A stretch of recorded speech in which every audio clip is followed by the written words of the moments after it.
I've been wanting to check out the Raycons for a long time, and that day is finally here. On the desk is the Raycon the Everyday E25 earbuds. Now, these earbuds are not the top of the line for Raycon. That will go to the Performer E55s. However, even though those are 40 bucks more, this bottom of the range earbuds is still $80. That is not exactly budget, and for that price, I'm not expecting the world, but I am kind of expecting a lot. We're going to be comparing these to the cheaper Skullcandy Sesh Evos, my go-to earbuds currently, just to see who's better. Let's get into it.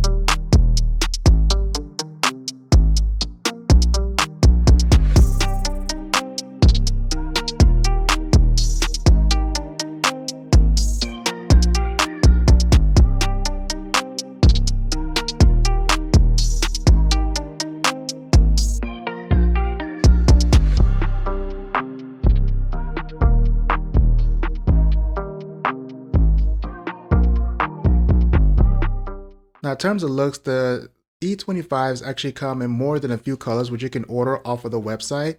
And they also share the same kind of form factor as the Sesh Evos, where they're intended to sit inside your ear without going too deep.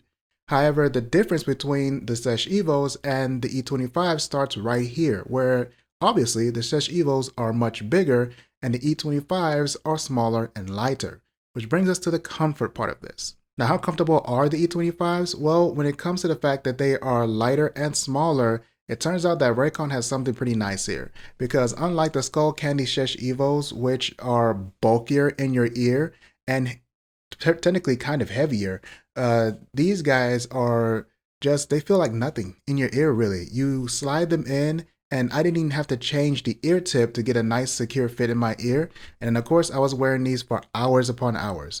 When it comes to noise isolation, however, you can also see a difference because the Sesh Evos are bigger, they take up more space in your ear, and they cut off more noise. They provide more noise isolation.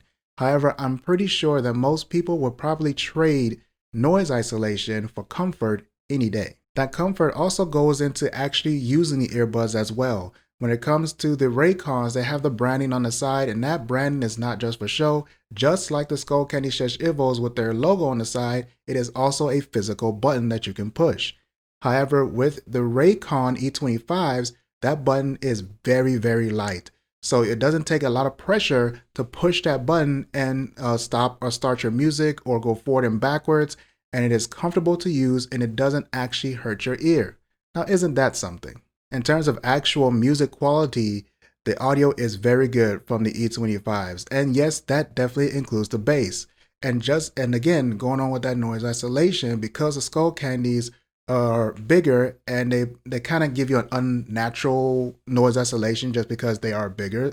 The bass is more boomier in them as well than the E25s, where the bass sounds a lot more natural and doesn't come off as over the top. Alright, doing my test with the E25 earbuds, I haven't had any issues with call quality, but you guys be the judge. I'm recording the audio from the earbuds into recording app on my phone. How does it sound? Now, to my ears, the audio quality is good, and of course, the people I talk to, the audio quality is good. However, you guys be the judge. You let me know down in the comments, how did the audio sound to you? One thing to note about the E25s is the audio will start to drop out as the battery starts to drain. So when the battery gets close to low, before it even tells you it's low, you may start experiencing dropouts in audio as you're talking to people on Skype calls, Zoom calls, or even phone calls as well. However, going on about the battery life is actually pretty good. You get about 6 hours of battery life out of these, which is right along with what Raycon is saying. And of course, according to them, you get another 24 hours out of the case, which I have to say is correct. I went a pretty long time without actually charging these because I got so used to just throwing them back in the case. And I eventually actually killed both the earbuds and the case because I just wasn't charging them. I was too busy using them. In conclusion, the E25s live up to their name pretty much. They are definitely the everyday earbuds. These are the earbuds that I am going to go to now over my Skullcandies. I prefer to just pick these up, put them in my ears, and keep going about my day. They're just very light, they're very comfortable, and like I said before, if once you get used to the fit, you'll barely feel them in your ears as you're just playing your music and taking your phone calls or whatever it is you're doing.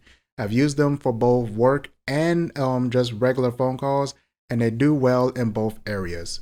So if you're looking for earbuds and you're actually willing to spend a little bit more than you would for your actual budget earbuds, which are around the $40 to $60 range, then these will probably be the next step up for you. So I hope you did enjoy this video and found it informative. If you did, head down to the comment box. Let me know your thoughts on this product or any other products you think I should check out. Also hit the like button and subscribe for more tech videos all the time. And if you made it this far, I will definitely tell you that content is going to be a little bit slow because I'm actually in the process of moving from this place right now. So it's a little bit chaotic around here. So I will be pushing out videos as I can, but there's definitely going to be a pretty good gap in videos here because I'm going to be in the process of moving. So I will see you guys as soon as I can. Have a good one. Bye.